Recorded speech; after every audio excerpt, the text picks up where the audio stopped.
Change. Hello, everybody.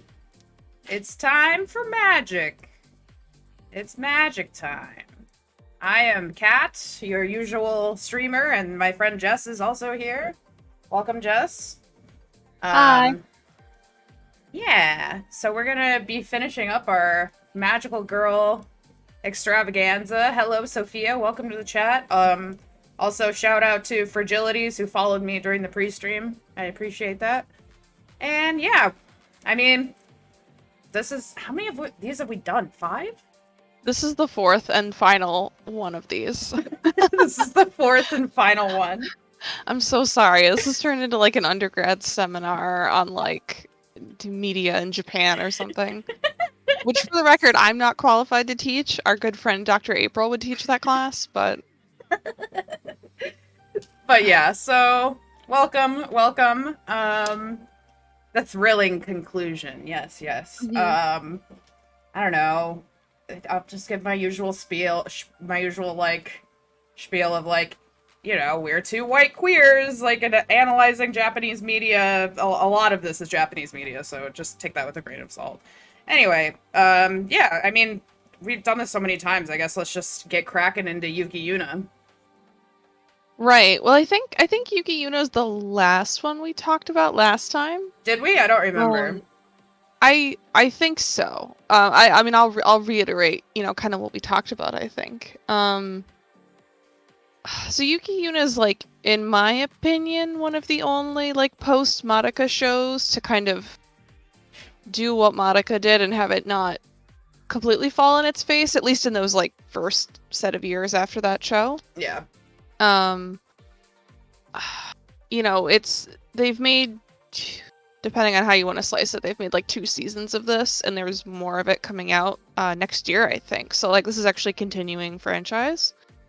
And it does some interesting things. It has prominent disabled characters.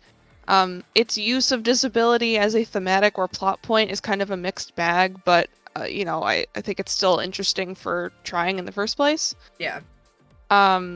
It also does some stuff with kind of like... There's some thematic content regarding, like, I think that kind of intersection between, like, state Shinto and, like, Imperial Japan and history. How you kind of take that, whether that's meant to be parody or criticism or something else, I think is a little bit subjective, but I also think that's, like, an interesting side to it. And something that if you're watching it as an American, it maybe isn't like super obvious unless someone mentions it. Right. That makes sense. But yeah, I honestly really like this show. I think it's quality stuff, you know, except for the occasional, like, you know, you could get into a whole discourse about this show and disability if you wanted to, but again, yeah. I still think those were interesting conversations to have, so. Right. I only watched the first couple episodes of this one. I enjoyed it. I have a really hard time latching on to anime in general, so the fact that I watched a couple episodes of this one is probably a good sign from me. Yeah. Yeah, it's so visually distinct, too. Yeah. Like, if somebody watched this show and just said, oh, it was because it was pretty, I would be like, that's totally fair. Yeah. For sure. So I think we did talk about this one last time, so we'll move on to the next one, which is Vivi Dread Operation. Okay. Vivid Red? Yeah, Vivid Vivid Red Red. Okay. is, yeah. I think it gets pronounced as Vivid Red a lot, which is like, it's fine. I actually watched this as it was coming out, to my great frustration. No, and I mean, like, I don't want to dump all over this show. It definitely was like very hyped, very marketed. I think there was a big production committee behind this, and like in Japan, there was a lot of, pre-merchandising and things like that. To a limited extent, because if you're an anime fan, you probably noticed that it's not like with Hot Topic where there's merchandise for a Disney movie 6 months before it comes out. Yeah. It's not really how anime operates, but sometimes a show will get certain merchandising rights up front, and I'm pretty sure Bushiroad had up front merchandising rights to make trading cards out of this show, which is interesting. But yeah, this is sort of like, I would say it's more of a Nanoha-esque than a Madoka-esque, even though it probably marketed itself in the post-Madoka moment, but I just found it kind of frustrating. Why? I think it has more shortcomings than it can really deal with in 12 episodes. Yeah. I think its one claim to like uniqueness was that they would pair up the magical girls seen here with their color coding, right? And then they would fuse into like a slightly larger, more powerful magical girl. If you're thinking Steven Universe, like yes, exactly like that. But not quite as cool. So yeah, so Vivid Red refers to like one of the fusions, and then there's like Vivid Blue, Vivid Yellow, etc. Of course. Merchandising. Yes, exactly. So yeah, so if you're looking for like a really low stakes, silly show with a classic like, oh darn, we got this dark magical girl who definitely won't be redeemed at the end. Why would you possibly think that, It never happens.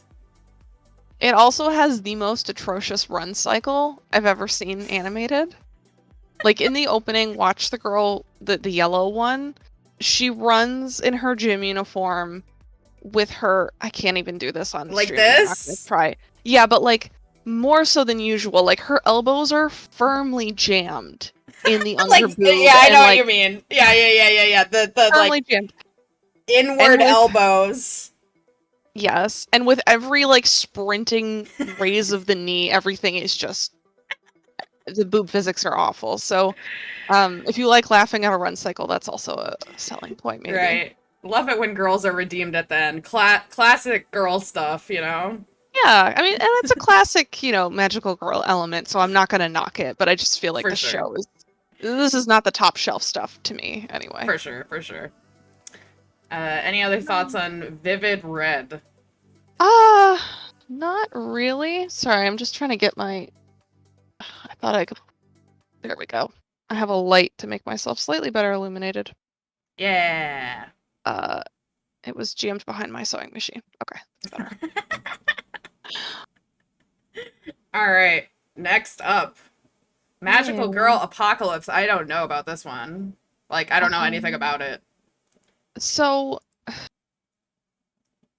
I include it here mostly because of the title and of the way that it's sort of messing with the concept.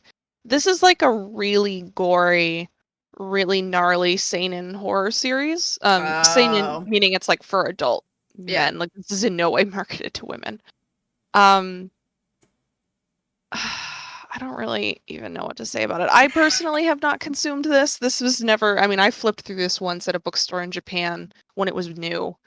And I remember thinking, like, it was the least me thing imaginable, so I put it down. You know what I mean? Yeah, totally. Basically, it's like normal high schooler stuff, and then in the first chapter,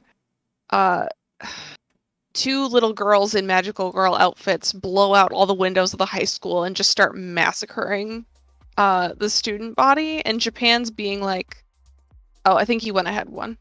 Oh, oops, sorry. Oh, you're good. If I click it, it's like, we're going. Yeah, sorry. So yeah, basically Japan's being attacked by like an infestation of magical girls. Oh my god. It is gritty action horror. Probably more comparable to like High School of the Dead than say like a normal magical girl show. Right. Um, I'm not even sure. I don't think this actually has a full anime. There's the manga and then like maybe an OVA or something, and that's it. Um, I mean, on the one hand, this was actually like pretty successful within its genre. Hmm. Like when I was in Japan, this was selling well. Really? This was like, yeah, like it had an end cap at the big bookstores and stuff like that. Um, but yeah, very much like a deep subversion, right? Like turning the concept away from the genre and into something like totally different. So it's like monster of the week, but the monsters are magical girls. Is that kind of the vibe? Yeah, and it's just so much over the top blood and grotesquerie and Right. like I'm not even, like I said, did not read very much of this at all, but I'm not even sure the magical girls might be aliens or something. Good for If them. anyone knows, please tell us in the chat. Yeah. I would love to know really what this is without having to actually go through it. But my impressions of seeing it everywhere when I was working in Japan are just so strong. Where I was like, Right. "Hey, I get it," you know? Yeah. Seems I'm gonna look at the wiki after this probably. Oh yeah. I mean, I'm sort of interested that it exists more than anything, Hmm. even if I'm not deeply familiar. For sure. And we'll also see that this did well enough that it had like spin-offs and stuff. Hmm. That we will also get to talk about. Right. Sympho Gear. Symphogear is the big one of the big ones for today. If there were, I guess if anyone's a Symphogear fan, please sound off in the chat. Sound Um, off. I know we have some friends who are big Symphogear fans, who I don't think are here in the chat Yeah, though. I don't think Sada Salad is here. She's Yeah, the Sympho Gear head. she would pop off if she was here. And so would Lauren. Um, Symphogear is Yes, that does count, Barts. yeah. Symphogear sticks out to me in that it is one of those anime that does gangbusters in Japan Hmm. and has very little presence here. Right. Like it's only recently in the last like year that you can even buy this on Blu-ray. And I don't think they have all the seasons. Hey, Oh, yeah, there she is. Speak of the devil. clapping to welcome more fans into the chat.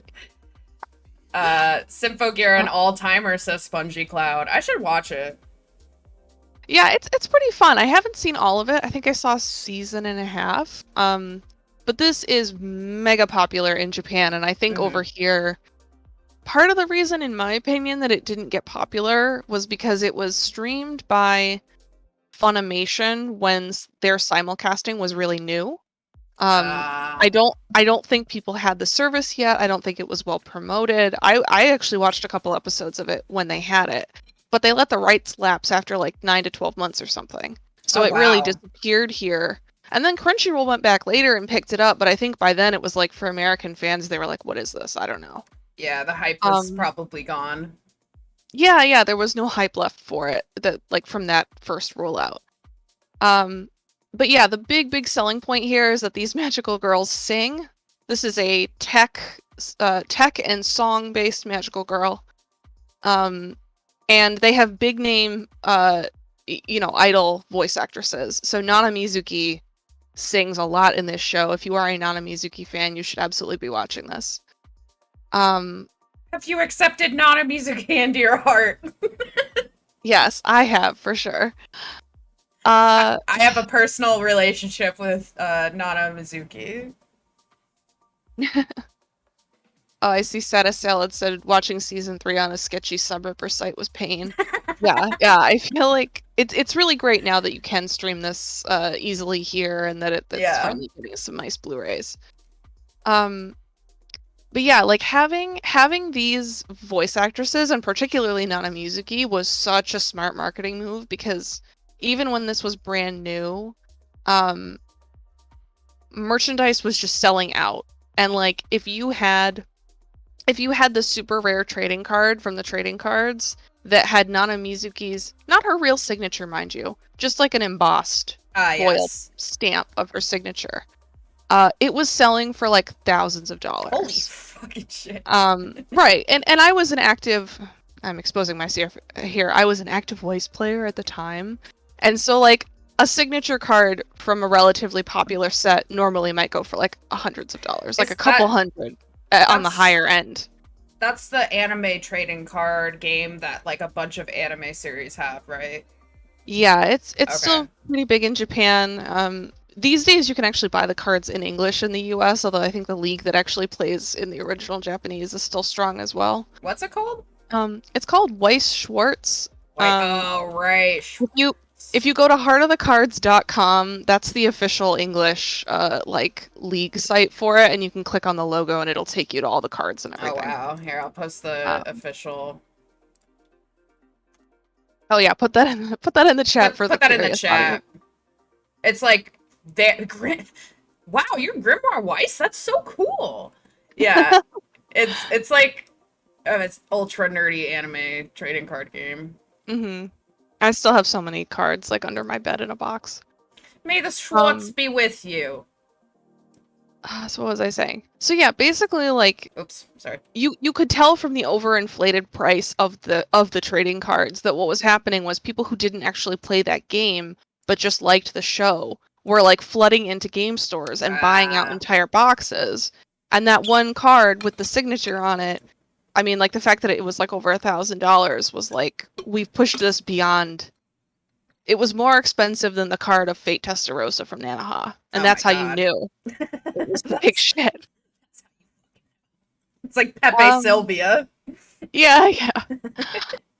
But yeah, this show is fun. It's got a lot of characters, it's got a lot of music, it's got a lot of like big splash screens with cool attack names That's fun. and ridiculous like plot points. But like if you're looking for something that just has like good energy, Symphogear has such good energy.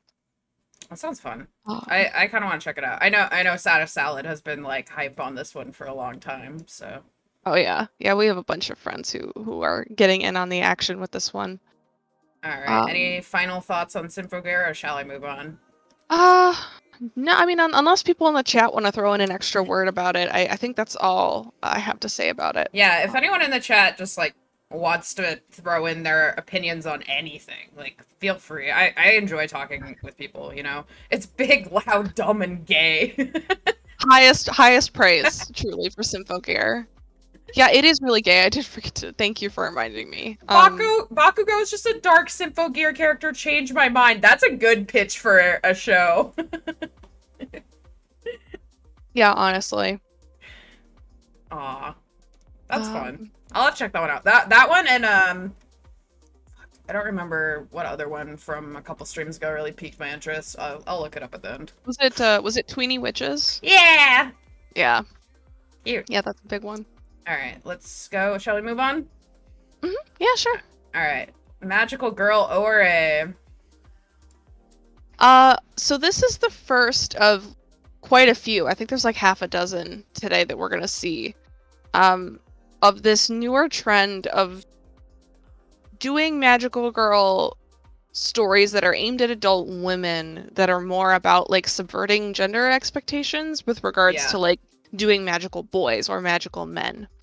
I think there's a lot of this kind of like gender play happening in the genre right now, especially for the adult female audience, but like as we talked about last time, even the newer Pretty Cure shows have like content for kids, right? That's like Yeah. it's okay for boys to wear skirts if they want to. So I think like on some level maybe you could say the two things go hand in hand, but I'm not necessarily trying to claim that Right. representation for queer issues for kids is exactly the same as what we're seeing here. Mhm. But No, maybe they're related. there could be crossover, but they could Yeah. also very well be two separate things. I get what you mean. But it's just a wide umbrella here of like gender and magical girl stuff. So this particular manga and the show that they made based on it, has basically gender swapping with the characters. So when the magical girls transform, they for the most part transform not into what you see on the right, but what you see on the left. So she becomes like a strapping hot man in the magical girl outfit. That, you know, Yeah, so that's, this one I didn't watch a whole lot of. It's not necessarily considered like the height of good television or anything. Right.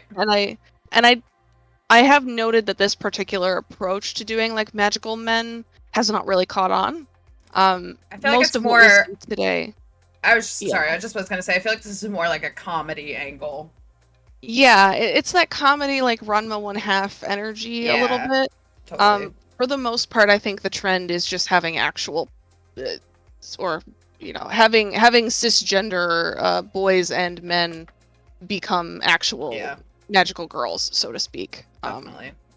Yeah. This just to me, just from this cover, seems more like, LOL. Wouldn't it be funny if a magical girl turned into a muscle man? Like that's the vibe. Yeah, yeah, I'm not even I'm not gonna claim it's in bad faith per se, but it is just like as It's just what it is. Yeah. it's what it is, yeah, and as people are saying in the chat, it is just kind Yeah. of like it's this one joke over and over. For So, sure. Sometimes um, there's just shows like that. This show is good though. yay! This show is Um, very sweet. I love Flying Witch. This is not really, again, kind of coming back to a perennial theme that we've talked about, right? Like people don't necessarily look at this and think magical girl. But if we, think about the 60s and the 70s, where a lot of the shows were about like witches trying to get a normal Earth life or something like that, then it's very typical. My pitch for this is always, if you liked Kiki's Delivery Service, you should just be watching this. Yeah. Because it's essentially the same thing. The main character is a witch. She moves in with her cousins who live in the country, just to like sort of practice applying her magical education in a mundane context. It's I personally love slice of life type Yeah, stuff, so this is extremely my jam. yeah, it's slice of life. It's comedy, but usually in like a very pure, good-hearted way. Yeah. If there's a joke that's like slightly mean-spirited, I don't think it's ever really like. I think the most mean-spirited it ever gets is like one character accidentally turned another character into I guess essentially a furry-looking dog lady, and doesn't want to change her back because it's kind of funny.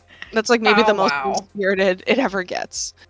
But yeah, I super love this show. It got one season in 2016, but the manga goes on further than that. So if you try the show and you like it, the manga as well. I'll have to read the manga because, like I said, it's very hard for me to keep up. I just get bored with anime because the manga I can kind of go at my own pace. So maybe I'll check that out. Mm-hmm. Right. Yeah. I also Flying feel Witch like is if cute. you, yeah, and if you're somebody who also finds, jokes about country life or rural life funny, then this is also a good one. Hell Like yeah. if you're a Letterkenny person, welcome to Letterkenny Japan with Letterkenny Japan. with witches. That's maybe overselling it, but All right. Magical Girl Site. okay, so this is the one I was talking about. This is a spin-off of Magical Girl Apocalypse originally. I think they're loosely related in universe, but basically this is like if you ever watched Hell Girl, where you go to the website and you put in somebody's name and then you send them to hell or whatever. I liked that show, by the way. I also like that show. It was weirdly watchable somehow. We don't have to get into it, but I was more into it than I should have been. Magical Girl Site is like that, where there's a website where you can get magical girl powers to revenge yourself on people or what have you. My girlfriend described this as magical girls for school shooters. Oh no! Kind of the most. It's terrible, but it's kind of the most accurate description I've ever heard. I totally get what you mean, though. And I really have a hard time recommending this because the content is just so graphic. When the show first came out, there was a lot of discussion of the scene in the first episode, I think, where the main character is being bullied, and it's just so graphic. Like, ugh. Yeah, that sounds I have no desire to watch, for sure, somebody get drowned in a toilet or something. Oh Like my it's god. yeah, it's incredibly awful. Yeah, Spongy Cloud, oh dear. That's how I feel. Oh Yeah. dear. So this is very much the like edge, Yeah. dark, gritty, life is sure. bad, This is the and for me Gantz. this is the Gantz of magical girls. yeah, and I'm just I'm not into that shit. Maybe not into when it, I yeah. was like 13 and trying to be edgy, I would have been like, I don't even know, but like no, Yeah. you know. And again, I think this is like very much for that seinen like adult male audience that wouldn't even that would never really be into magical girls, like Yeah, somebody that's exactly. like, I'm not one of those Nanoha people, but I could use me a gritty, parody of this thing for little girls. Like, okay. All right, bro. It's like people who write like, I'm sorry if this is a call out to anybody, but like people who write like edgy military fan fiction of My Little Pony. Like that's what this Right, is. for I'm just like, sure. Yep. why do I need to know that Rarity lost a leg on the front lines, No, Rarity. Okay, back to the good stuff. Yes, finally. I guess calling this good might be controversial. I think back to everybody is up there. Yes, the half and half. Yeah. I mean, this is the Empire Strikes Back, right? For Madoka.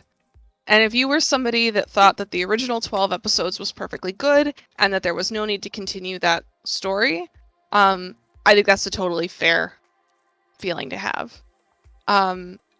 I was one of those people that really liked this movie. I'm really excited that Studio Shaft is finally going to put out a final installment after this one to like complete the trilogy or whatever. Mm-hmm.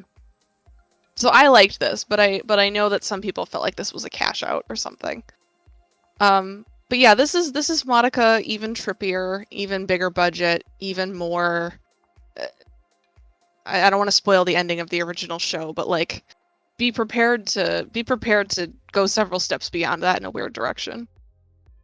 But it also got really gay and really, I don't know. I liked that it had big ideas, so to speak, and it was willing to just like go places. Yeah. This was actually my birthday gift. In like, was it in 2013? I think it was. 2 of my partners took me to see this at a tiny little indie theater in Buffalo. Aww. And this was a mom and pop place, so it was literally like an old one-room theater. They had pulled all the seats out, and it had like cafe seating. So you could like drink red wine out of the bottle while you watched this movie. Thrillingly, it was run by the family. So like the kids are running the concessions, the mom's the ticket lady, and there was this old man with a beret who sat on a stool in the back, and the ticket lady told me that was her father-in-law. And she was like, Dad watches every movie we show here, no exceptions. Oh my god, that's amazing. He watched this movie in complete silence. He also was there when I saw Ava 3.0. This guy rules. I hope he's in good health. Salute this man. Right, what a it's great. Cool dude. Anyway, by the end of this movie, I was face down on a cafe table just sobbing. Like, I was wrecked by this, but I loved it, So yeah, so I get that this is a controversial entry and some people are like, why do we need more Madoka? But I'm on Team Rebellion. That's just me. I'm on Team more Madoka for the most Well, part. We're getting a final. I think it's a movie. They said it's a movie. It's the Walpurgis Nacht Rising is the conclusion. So yes. All right. The big one. Yeah. Again, like most of the American stuff that I put in here, I'm not gonna get up on a soapbox and be like, Steven Universe is a magical girl show. But it's so part of the show's like lexicon, right? It definitely is. Like Steven has all of the Sailor Moon manga on his bookshelf. There's an entire episode that does shot for shot animation homages to Revolutionary Girl Utena. There's a bunch of magical girl tropes in here. So I think for an American audience, well, for the creators who like probably I assume grew up on Sailor Moon and that kind of Yeah. stuff. And then for an audience of kids that I think in general is just exposed to more anime these days. I saw that poll that said like over 80% of Gen Z knows what an anime is and has watched one compared to Hell like 35 yeah! compared to 35% of millennials. So kids these days. You'd love to see it. You simply love to see it. I know Gen Z are like in college, but my point still stands. Yeah, exactly. So yeah, so I really one of the things that I liked about this show was it was just so familiar with that language of the genre, and like of course it does other things, but I think its appreciation of those elements really warmed my heart. So E-Blaster says 35%. yeah, 35 seems low, right? Right? Yeah, it kind of millennials? does. Like, Um, cause I feel like, you know, I went to a really small rural farming school, and people knew what anime was, but I was like the only one who watched it. So I don't know, maybe. oh, you know, I might have to double. You guys can double check me on this. 35% might have been how many baby boomers knew what anime was. Ours might have been somewhere in the middle. So feel free Right. to double check me if I'm getting Right. that percentage wrong. I do know Gen Z won by quite a bit. Yeah, I believe you about Gen Z though. I was at Target today, and it's wall to wall Naruto and DBZ shirts. Hell yeah, Vintage. No. I mean, okay. DBZ, I get it, and Naruto, like Naruto was 20 years ago. Like, sorry to make us all feel Oh really weird, but man, like, I mean, that was cries. my middle school obsession was Naruto, so I'm not claiming it's new. You know what I mean? Yeah. Department stores have like a surprising amount of anime shirts, right? Hot Topic is like all Oh, anime yeah. now, or Yeah, like a it's decent amount. so different. Well, and even like even the store that I used to work in that primarily is anime related, you know, like merchandise. Mm-hmm. My impression is that like over time more of that merch was like, you know, American made or like for an American consumer. Like of Yeah. course they still import a lot of stuff, but like there's more of the same types of merch that you would get at Hot Topic, stuff that was like Right. produced for an American store. So It I think it has became gone up a lot. Yeah, it became a lot more mainstream, I guess. Where Yeah. or like American markets were like, we gotta get in on this. The kids love it.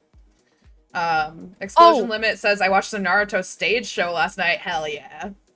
thank you for reminding me. That Naruto stage show is one of 3. If somebody could put this in the chat, the website, that would be awesome. I got you. There's 3 musicals right now that you can video on demand from this website. There's a Naruto one, a My Hero one, and a Sailor Moon one. I saw the Sailor Moon musical when it was in New York, like 2-3 years ago. It's really cool. It's really goofy and fun. You should watch it if you like Sailor Moon. It's also got a transgender actress in it who was great, and I'm a big fan of hers. So yeah, if anyone wants to put that Sailor Moon musical in the chat, it was a total gem. I loved Do you it. know where it was streaming? Yeah, it's streaming from this website that does. Let me pull it up real quick. They mostly stream like Japanese and South Korean concerts. But they have video on demand access for these 3 musicals for like If the you next. DM it to me, I can put it in the chat because I think only mods and me can put it in the chat. Oh, okay. Yeah, I have the link right here. The musicals are streaming, but also time locked. Like I had to watch it at a certain time. Interesting. Oh, okay, so it's not quite VOD. Like they are like playing them at certain times. That sucks. From the initial announcement, I was hoping they were more VOD based. Maybe it. Yeah. There you go. That's cool though. That's interesting that more like stage plays are getting put out there because I feel like those are like the things that never get to the US. Like yeah, and there are dedicated fans for these. You know, like you can still find websites where people buy the Blu-rays of different stage shows in Japan and sub them and upload them. I mean, people still do that, but I mean, if I could get my hands on the near stage plays like Blu-rays in English, I would buy them. You know, but it just doesn't happen as much. Anyway, we're off on a sidebar here. Yeah, I just wanted to take advantage of that valuable reminder from Explosion Limit, since it was relevant. But yeah, I don't know. Steven Universe seems important. You know, I feel like it has become more cringe as time has gone on, but that's just how things go sometimes. I still love it, so yeah, Yeah. that's all I gotta say. Uh, Oh, Precure. right, we're back to Precure, and there's a kind of there's kind of a reason why I want to talk about this one. First of all, of the ones from the last, I was gonna say recently, but 2014 is not that recent anymore. I guess what I'm trying to say is this was one of the slightly more popular Pretty Cure shows, I think. This one attracted some US fans as well. They all do, but a little bit more so, I think. The point that I'm trying to get to, awkwardly, is that this one made the decision to have the plot feature, basically that there were magical girls all over the world. Right. And so they had like, oh, well, you guys are the Pretty Cures for Japan, but there are Pretty Cures in Europe and Asia and Africa and North America, everywhere. Those characters weren't like hugely important to the plot or anything, but the fact that they chose to establish the story that way and to show them once in a while, I think is really interesting. Mm-hmm. Yeah. I pulled some pictures of them to give people an idea of what this looked like. I have to warn you, they're kind of cringe though, so please set your expectations. I'm begging you, please set your expectations accordingly. Way down. I don't want people to feel like I'm just being clear up front. These are Oh my god. So this is the American Pretty Cures. Yeehaw. They are cowboys and Indian theme. Oh god. And I know that even the phrase is kind of offensive, but that's what they went for. But like, okay, so you have these outfits. You have that they're standing on like a Route 66 road sign in the American Southwest, waving to children who are like in front of a saguaro cactus, like on a barrel or something. It's so Texas. Like somebody was having fun, but it's a lot. This happens in America all the time. I don't know what you're talking about. I've definitely myself taken a picture while standing on a Route 66 sign, like standing on oil barrels. Yeah, exactly. Oh my god, they are like oil barrels. Oh my god. Behind barbed wire. Yeah, it's just like every possible thing. I don't know what you're talking about. This is what Arizona was like, right? Yeah, all the fringe is really good actually. I do like the fringe outfits. I agree. Tiny cowboy hat fascinator is really good actually.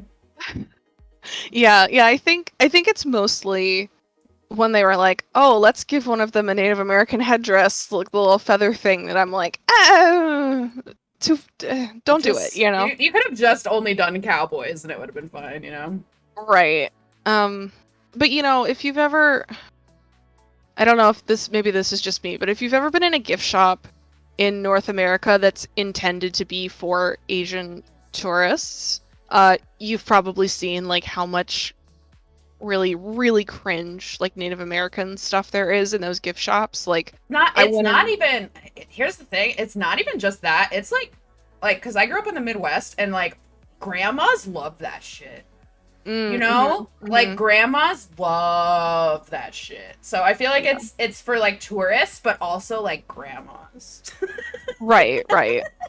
So I'm not trying to let anybody off the hook here, but just to comment for sure. on like, no, I get it. Yeah. I do think in Japan at least there's a very like, people don't really get the whole what's up with Native Americans, you know. Sure. Most Americans don't really know what's up with indigenous Japanese issues either. So. Right. You know, this is literally pre-cure G Gundam. Oh man, I don't know enough about G Gundam to. Oh, it is. Say. No, okay. I agree. Yeah, when somebody earlier said, "Are we talking like Mermaid Gundam?" I was like, Oh god, this. Yeah, so like these were the characters from India. They look extremely white. Yeah, it's that's my first comment, right? I feel like we could go even deeper with that. I'm not the person to comment on it, but it's you look at it and you're like, okay, not great. I think the next slide is the European ones, and that's the last. Okay. Pictures. Neo Mexico is a space colony in G Gundam. Really? G Gundam's wild. Until I see a Precure wearing a giant fist, G Gundam still winning. Mm-hmm. Yeah. Alright, so what is it? Oh, shit, sorry. Oh, no, you're fine. France, Egypt, and England. And with Egypt, again, going to Wistful Wharf's comment, like, we have potentially a whitewashing problem, right? Yeah, 100%. Yeah, look at Egypt, not great. Yeah, and I'm not claiming that everybody in Egypt looks one way. Obviously, it's a diverse country, but like, look at these girls. Yeah. I mean, I don't know. I think it's super awesome that a Pretty Cure show was like, we're gonna make this kind of a global thing and like try to show people from around the world. I think it obviously could be a lot better. They're gesturing at something. Yeah, so, good for them. The France one really reminds me of, like, you know, in the Pokemon games, the ones that were in like France. Yeah, the vibe that I get, and I'm like, what does Japan think of France exactly? I want to know. It's just big hair and brushes. Mm-hmm. You know, just painting. Yeah, I don't know. It's still Marie Antoinette, I guess. There, and England is just Alice in Wonderland, like Explosion Limit said. Yeah. I think they didn't know enough about Egypt because this has a more like Arabian Nights vibe to me.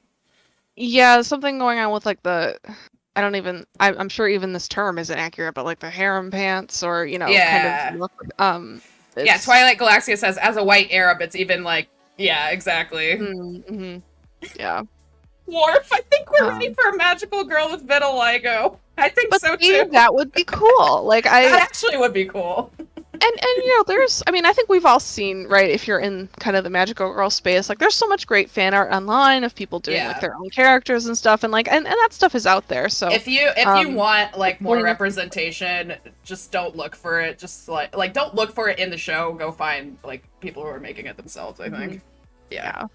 There's also so many great cosplayers who are doing stuff with these kinds of characters, and like I just think it's really cool. Yeah. All right. What's this one? The Demon Girl Next Door. Never heard of this one either. This one's really cute. I have to plug it for my girlfriend who's not here in the chat because this is her favorite. Basically, this is a magical girl show from the perspective of the bad guy. The main character on the left there is a poor, down on her luck student who finds out that her family was cursed. They're descended from demons, and a magical girl put a curse on her family. And she now has to inherit the mantle of the demon lady who's going to antagonize the magical girl. Of course. It's hilarious. It's cute. It's good fun. The magical girl is, like, semi-retired and sees her running around in this outfit trying to, like, get her. And she's just like, do you need an adult? Can I get you some food or something? Like, you seem like you need not to fight me because I'm going to destroy you. What is this that she's holding? I think is it the little, I'm trying to. Is it like a... Sorry. It's like a clay, right? Like a little doll or something. Okay. She has this little,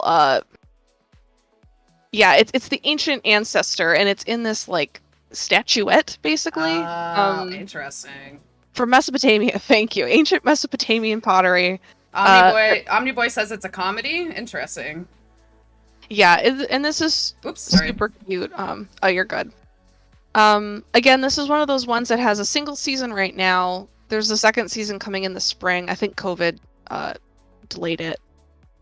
And there's the manga's coming out over here as well. So, there is actually a plot that unfolds in this that I'm anime only, so I'm not privy to the secrets. But if you're looking for a cute, very self-aware comedy and something that is doing something a little bit different, I think this is a good one. Cool. And yeah, the main character does get put in a relatively skimpy outfit, but it's mostly, I mean, I don't think that the show is very fan servicey per se, but it's sort of more like meant to be like, it's like, oh no, I don't want to wear the scary, I don't want to wear the Elvira outfit because that's not me, you know what I mean? Oh my god. So your mileage might vary on that. For sure. Alright. Agents of the Realm. I don't know what this is. Satis Salad put me onto this one, so I have to credit her for showing it to me. This is a webcomic. She might be able Oh. to tell me. I think it's on hiatus right now. Okay. So somebody in the chat might know. But I think, again, what really stands out to me about this one is like you have, in the West, people who grew up with magical girls, like creators of color, and in this case, Black women specifically, sort of being like, I could do a magical girl property with, with characters of color, right? Again, I'm sort of using that term in a couched way because it's Japanese anime features broadly Asian characters, but in this case, I'm Right. thinking more about like, from an American standpoint, Black People who have brown that. skin. Yeah, basically. So yeah, I read the first collected volume of this, and I thought it was really cool and interesting. I know that, Sorry, but again, I'm pretty sure it's on hiatus. Sorry, Worf saying they just use a different gradient brush. Yeah, pretty much.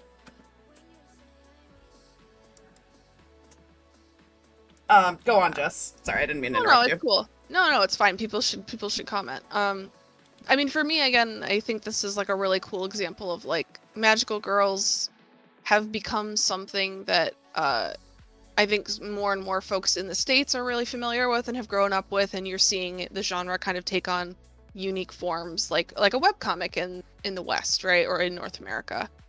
And so I think that kind of stuff is cool, and just like a further example of how this genre is like a cultural export of its own, right? Oops, sorry, I didn't mean to open that.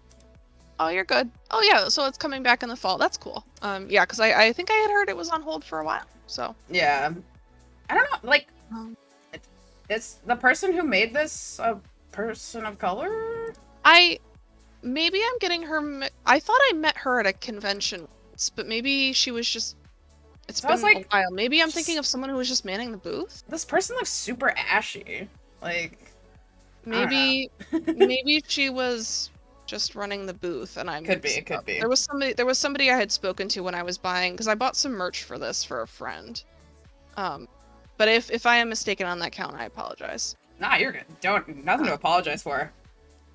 I've just never heard of this one before. Mm-hmm. I think it's part of the Hiveworks webcomic collective, right. Maybe. So yeah. All right. The boys.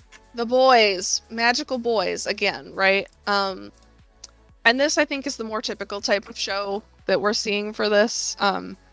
Get a bunch of boys, high school boys, Oron-looking boys, magical girl transformations for the Fujoshi.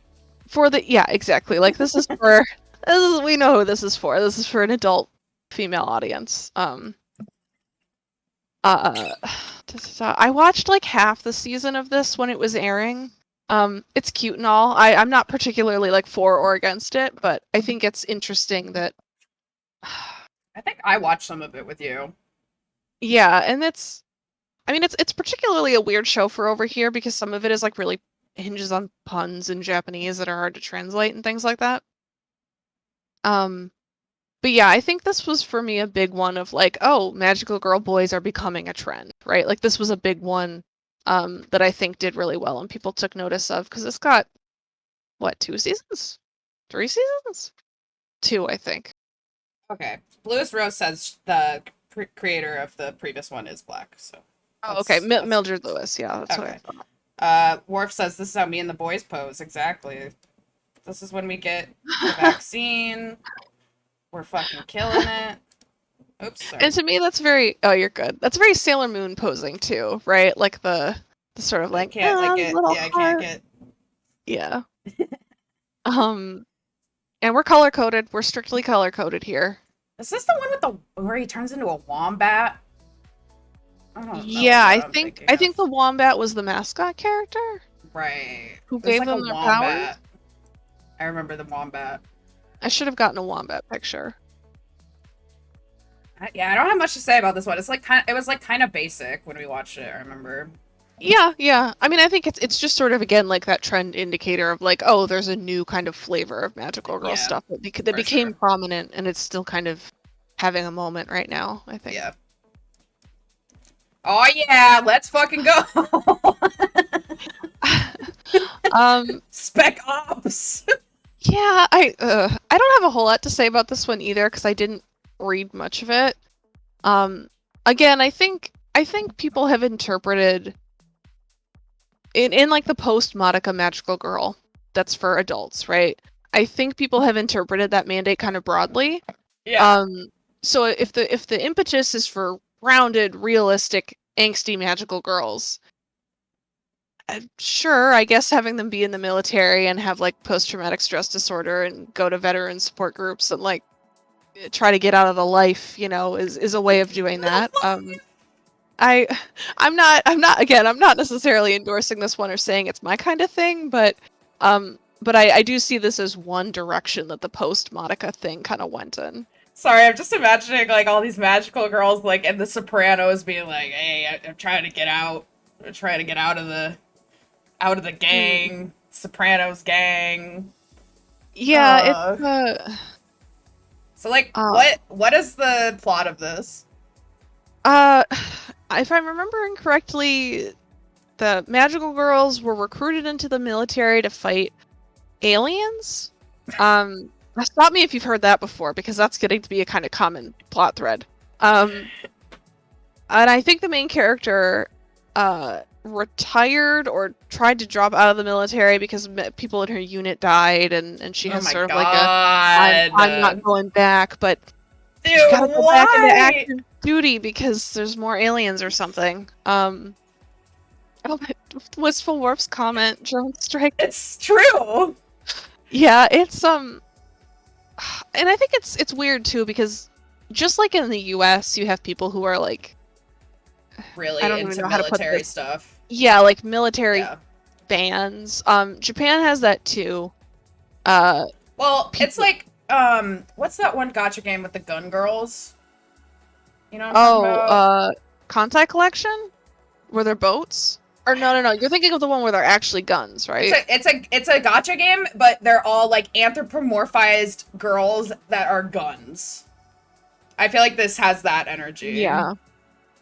This does Yeah. sound grounded and realistic. Yeah, it's exactly. Yeah, exactly. Like what did these terms say? Oh my Um, god. This but okay, so this is like obviously a seinen like thing for like older men, right? yeah, this is like this is a grown man's magical girl content. And yeah, like something that I think is definitely more for like the military Girls Frontline. Thank manga you, Spongy fans. Cloud. Sorry. That's Yeah.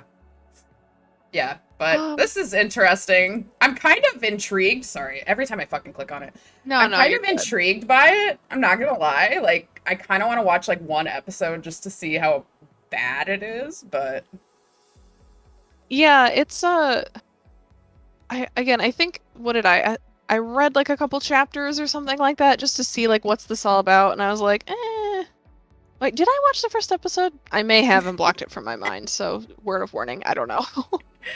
it looks awesome. She has a cool knife. Yeah.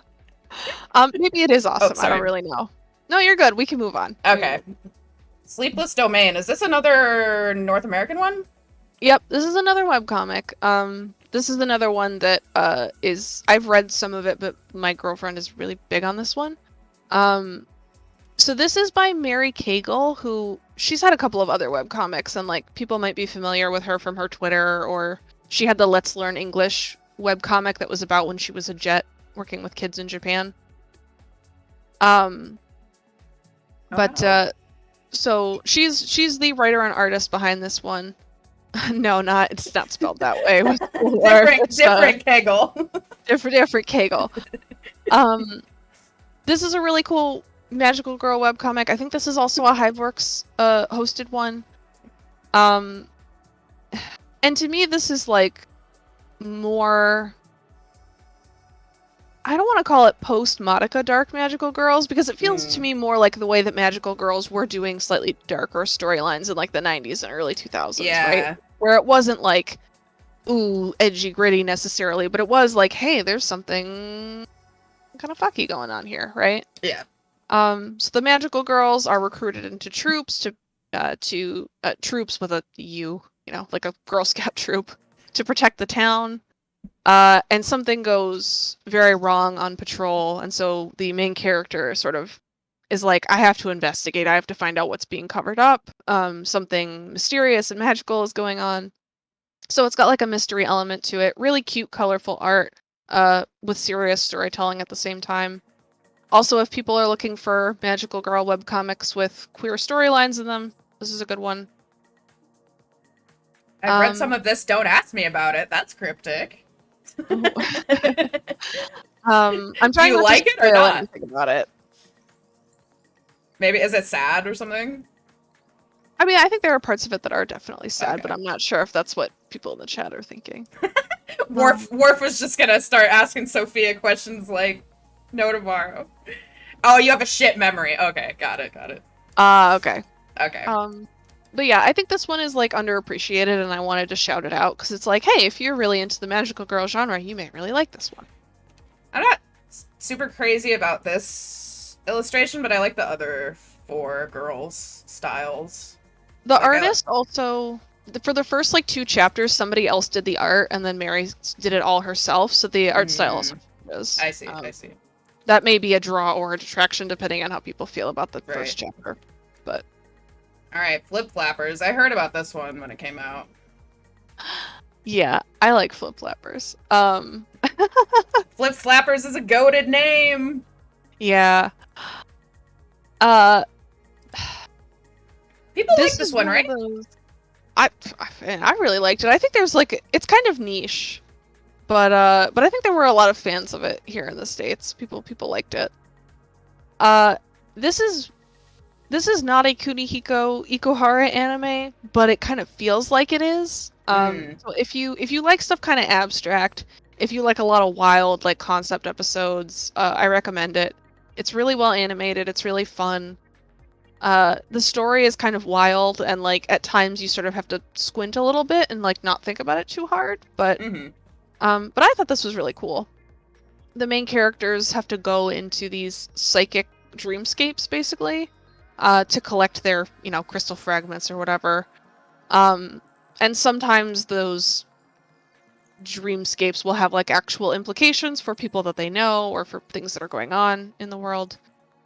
But there's some really fun concept episodes in this show. There's an episode where they get trapped in like a sketchy Class S Maria-sama Watches Over Us dreamscape, like scary, no lesbians allowed, all girls school scenario.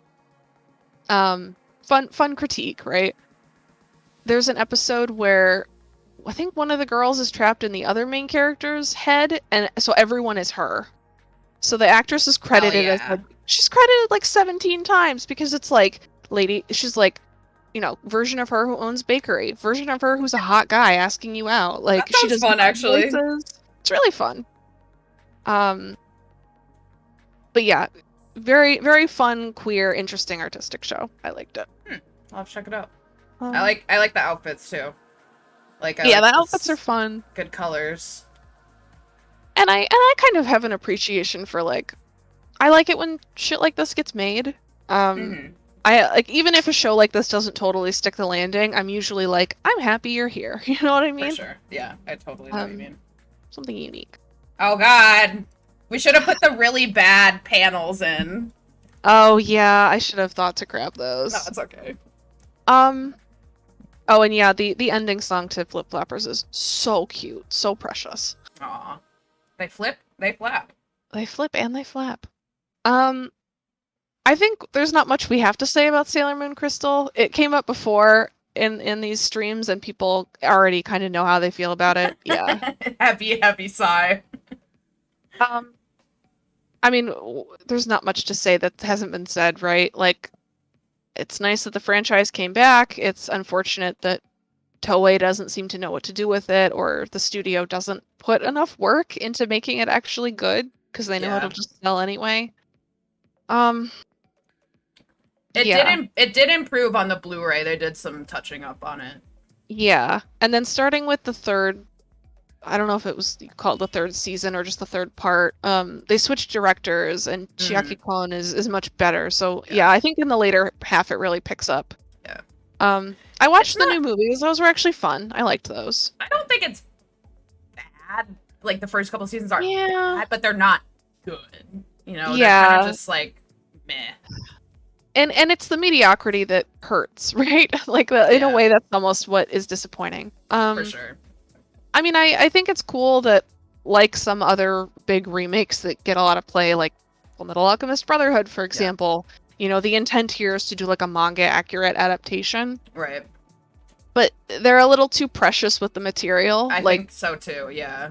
Like you can't really take Naoko Takeuchi's chapters and do like a panel for panel It storyboard. It it doesn't work, happens so right? fast. There's like Yeah. no room to breathe. Like I really like the original one because it's like, oh, the girls are hanging out and like there's a Mhm. lot of filler, but like you can kind of like get to know them a little better. Like there's more Yeah. room to like get I don't know, the idea Mhm. of people rather than like it's all happening now. Like Right. And the editorial constraints that Takeuchi wrote the manga under for Nakayoshi magazine are totally different from the production constraints of a big budget anime, and I think it's okay for them to recognize that in adaptation, right? And to right. say like, we're going to take some liberties with the pacing or the framing or something just to make it fit on screen well. Um so yeah, I think in the later parts they kind of got that and it improves. But Yeah. yeah, I mean, I know we all, if you're here, it's probably because on some level you are familiar with or liked Sailor Moon a lot, right? Like a lot of Right. us did. So we all have feelings.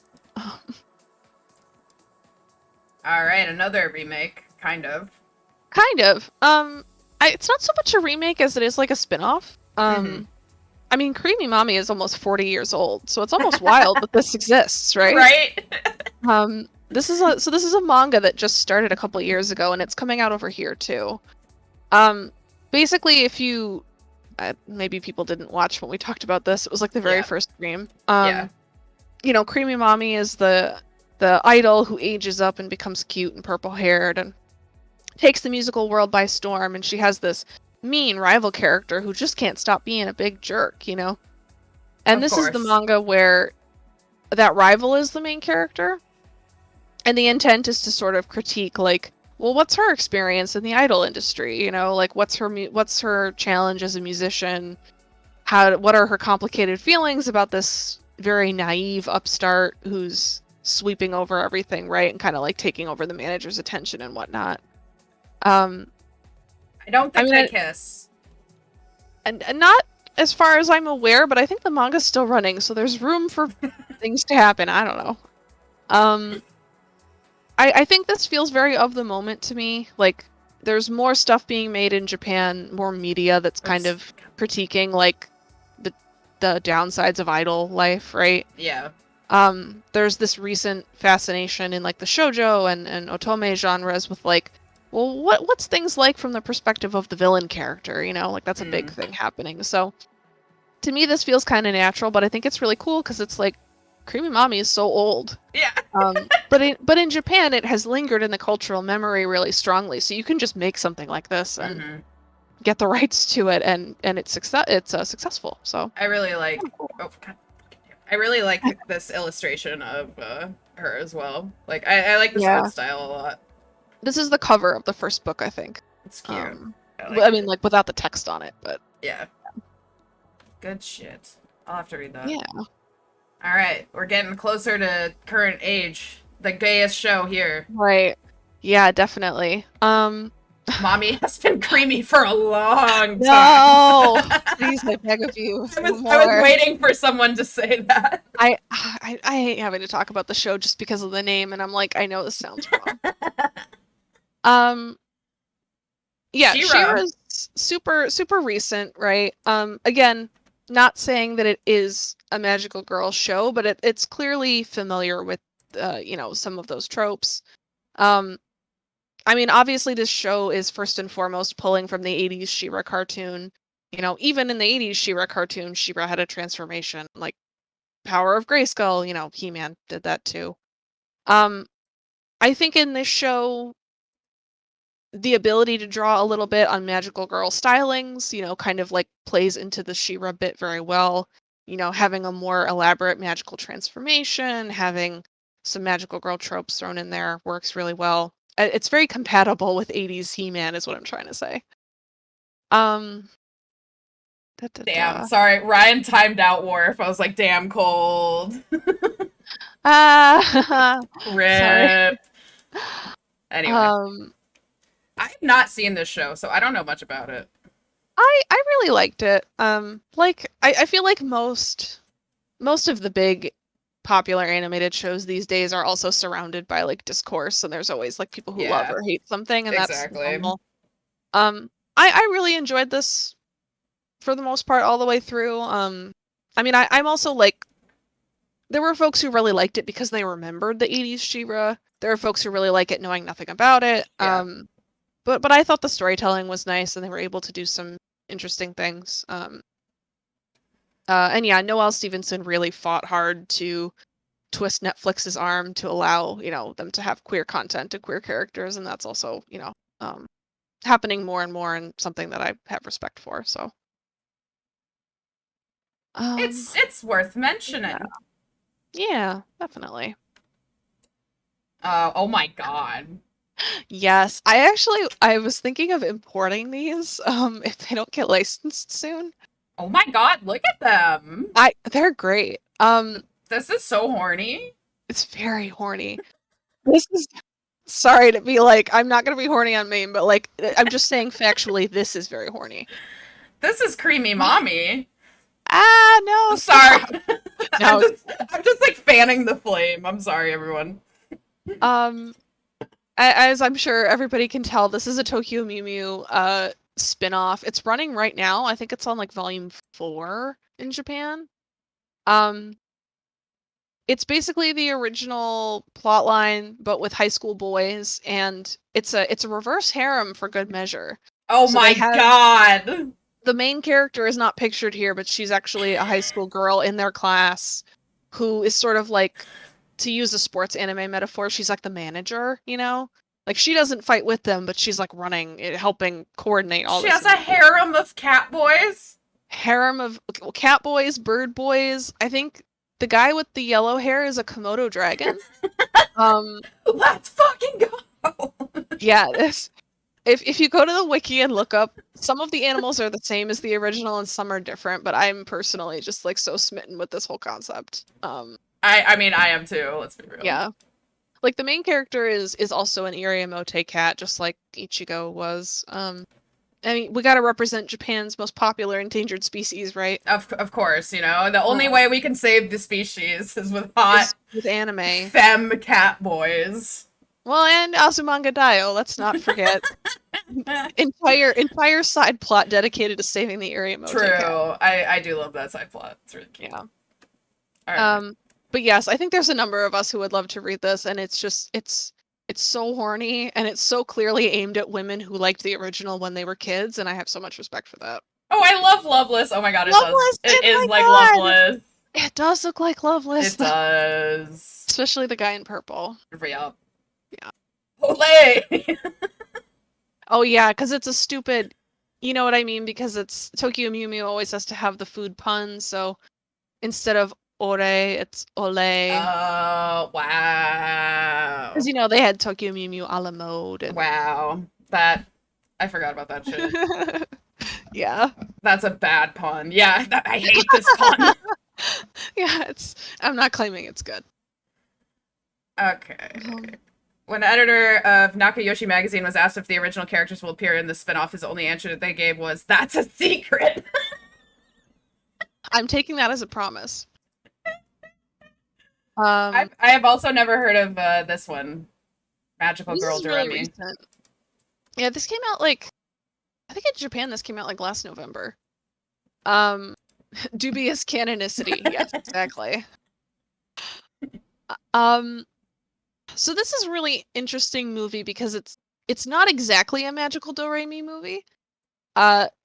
It's from the original director who did Magical Doremi. But what the movie is about is it's about 3 adult women in their like mid to late 20s who watched the show growing up and who are still like Magical Doremi fans. And so they're friends in part because they all like the show. And then the movie is about like them actually struggling with like their adult problems, kind of over the backdrop of their nostalgia for this show that they all liked as children. That sounds cute. Yeah, it's a really fun concept, and Junichi Sato said he was asked in an interview like, "Oh, like this movie is so insightful and like it's clear that you understand women so well." And he was like, "No, no, no, no, no." He was like, "Look at me. I'm an old man." He's like, "I had a team of writers who were women, and when they brought me script drafts and said we should do this, I said, "Okay, you go do that." He's like, "I'm not going to take credit for this. Are you That's insane?" great. That's No, and I good. love it. He's so honest and he's so like, Aw. he's like, why would a man take credit for a movie that talks about women's issues and was very he's like, that doesn't make sense to me. That's So cute. I I love appreciate him. that. He's Well, because great. I was just gonna say, like, I feel like there's a problem in film in general where it's like, oh, you're the director, you made the whole fucking movie. It's like, no, there's Yeah. literally hundreds of people who work on this thing. Like, Hmm. same with games, it's like Yeah.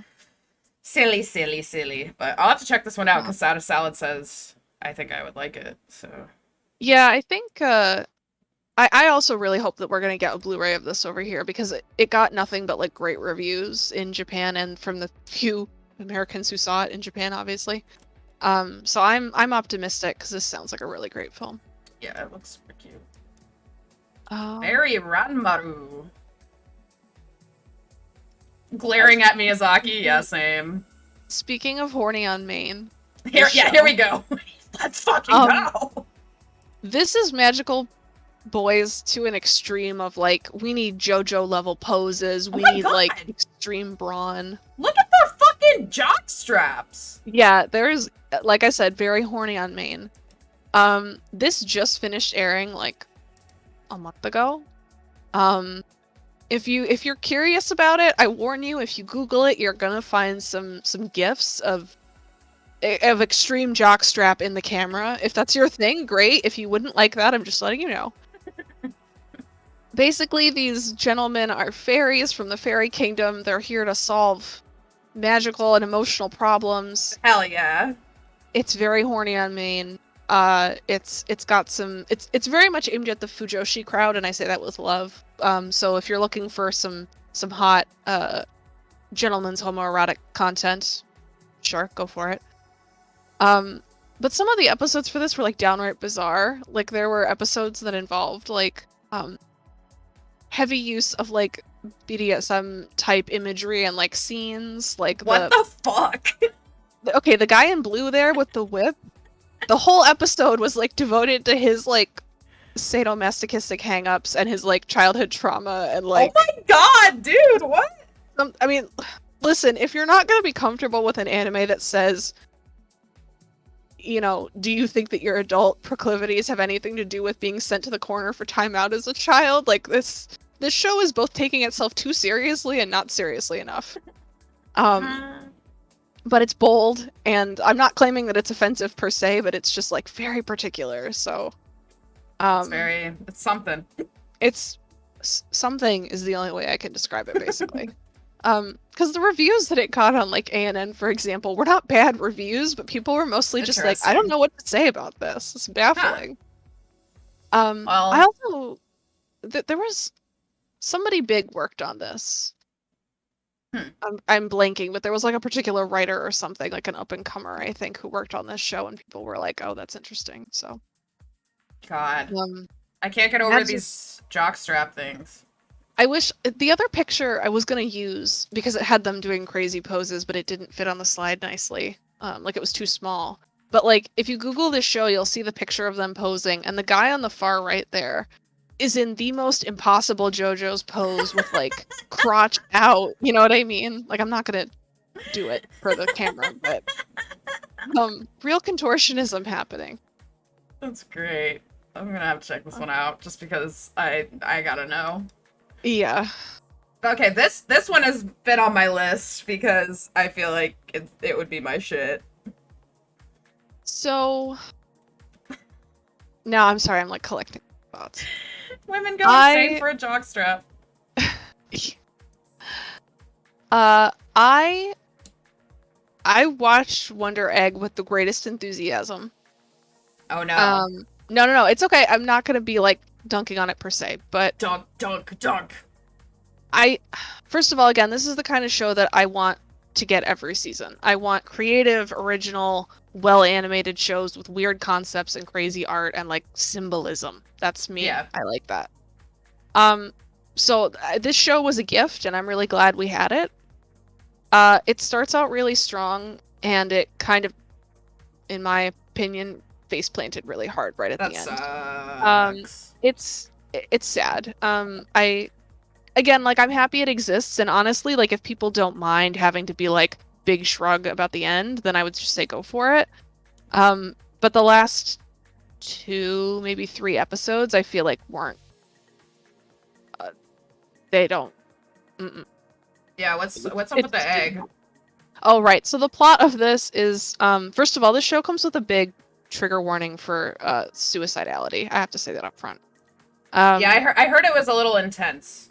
It's a little intense, yeah. The main characters are all united in that they lost somebody who died by suicide. Interesting. And they're told that if they collect these eggs from a mysterious vending machine, each egg is a person or a spirit, I guess, that needs their help. And in your dreams, you'll hatch the egg, you'll find the person who, basically, you find out in the first episode, like, these are all people who died by suicide. And if you can help their spirit, then you'll get a little bit closer to potentially getting back the person that you lost. That sounds depressing as fuck. It can be.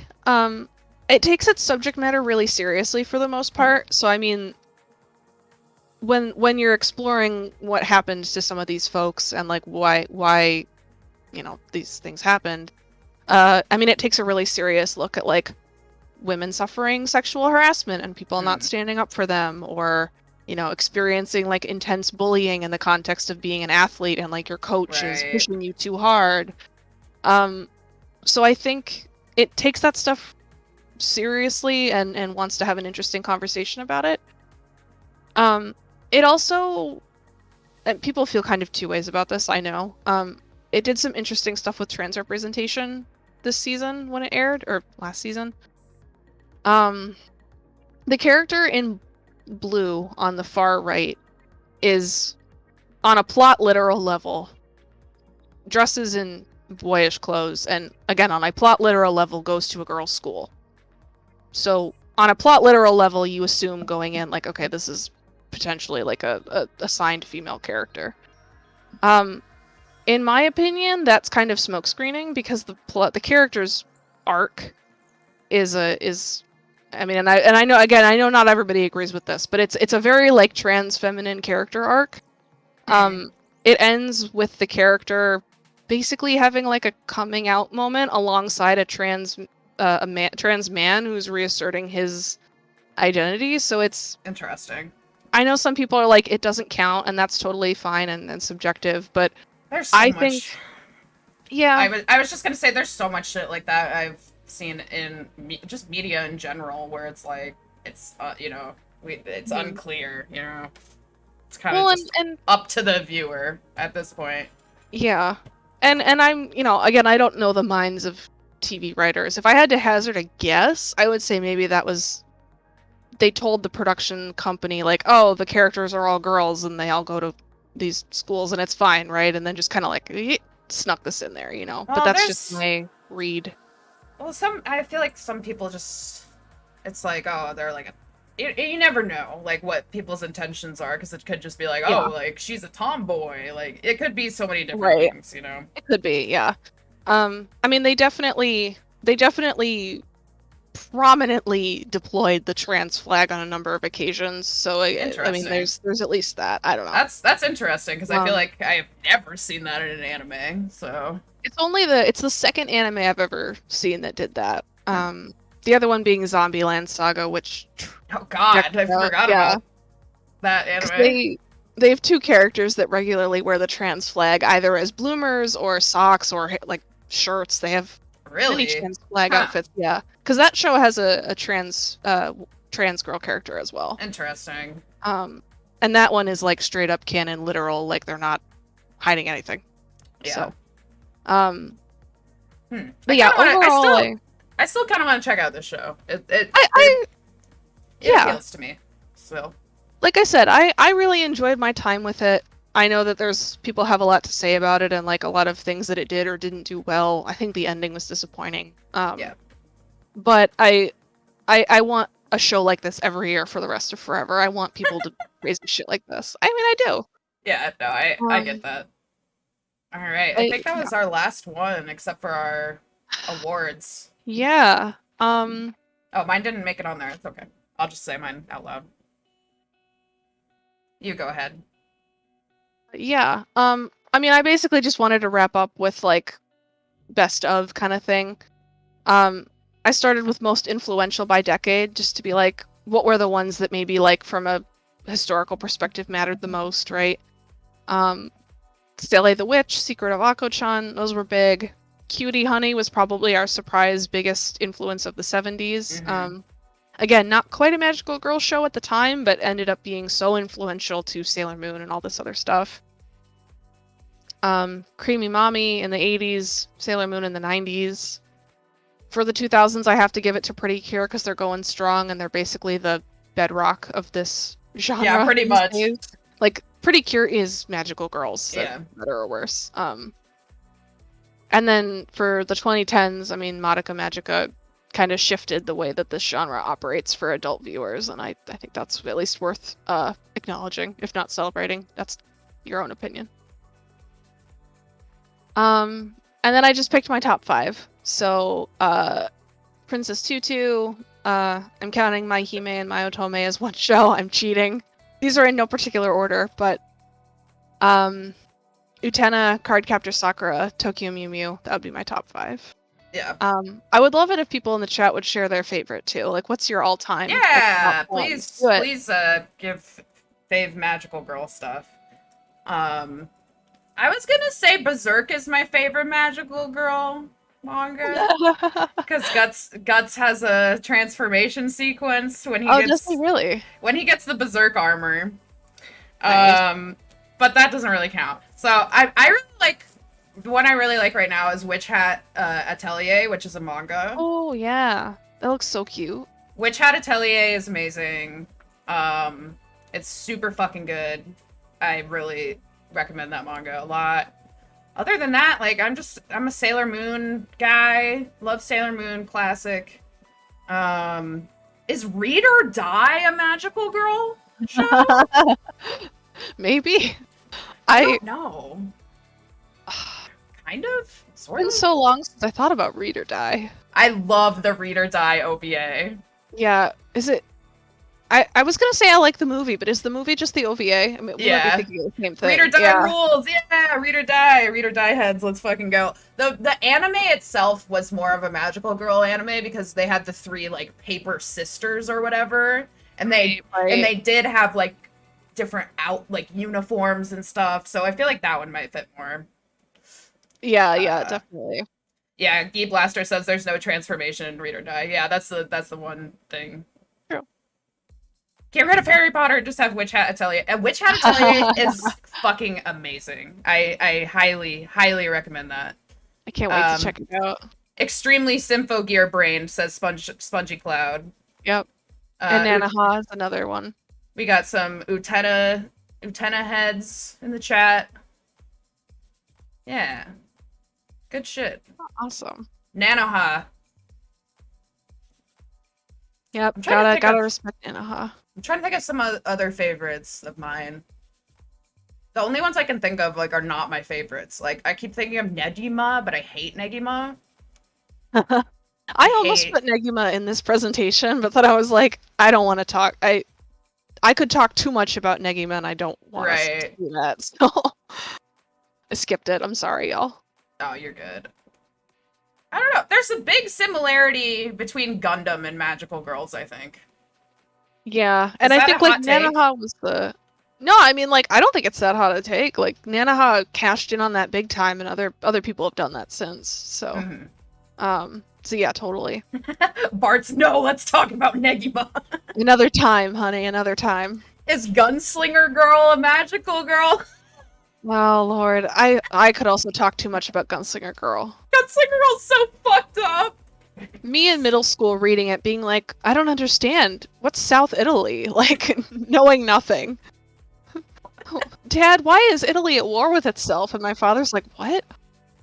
Child soldiers, let's fucking go. Like, dear God, that Mhm.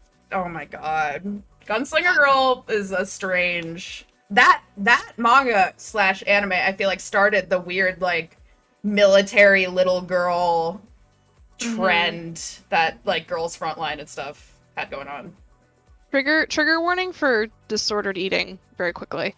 But like the thing about Gunslinger Girl that stands out to me so vividly is the scene in the manga of Petrushka, the Russian girl, standing over a sink screaming, "I love you, you stupid motherfucker," and then puking because she said motherfucker. What? I don't remember that. This wasn't in the anime, but if you get to that point in the manga, that's the point where I was like talking to my boss at the comic book store being like, this book rules. But I apologize for the out of context grotesque. It's just no, I can like you in like high school. Wow. It's a great manga, top shelf. Oh my God. Yeah, no. Yeah. I don't know. I'm just talking about Gunslinger Girl now. But okay, my pick is Witch Hat Atelier. Very good shit. Yeah. So, and if anyone has any final thoughts about Magical Girls, we'll probably start wrapping it up. If you want to stay, I'm gonna try to raid someone. We'll see. Cool. Witch Hat is such a gorgeous comic. It is so beautiful, isn't it? You guys have totally sold me. I have to read this now. It's very good. I'm trying to see who we can raid. Maybe I'll send you over to doing nothing this might DJ not feel that I like like. something. Oh my God, shut up. I'm gonna send you over to this DJ I like. His name's Shotgun Shima. Nice. He's a cool guy. But no, we're gonna raid. But yeah, if anyone is a newcomer, we would love to have you back. I do this kind of stuff pretty often. If you want more anime type streams, we can do that. We can do fucking whatever you want. You know, give me a follow if you had fun today. If you want. And yeah, I usually do like art streams and podcast stuff like this. Yeah. Zodiac Star. I don't know what that is. Static Fan says, did Zodiac you guys... Star Force. Oh, Star Force. Okay. Did you guys ever talk about Adorned by Chi? I don't think we did. No, I don't know what that is, actually. I'll look it up. But yeah, thanks everyone for hanging out with us. We had a blast. Thank you so much, everybody. Much love to everyone in the chat. Thanks for hanging out with us. And yeah, I will be back probably... What days? I'll be back probably on Thursday. So I hope y'all have a nice evening. Peace! Where's OBS? Come here, OBS. Go away.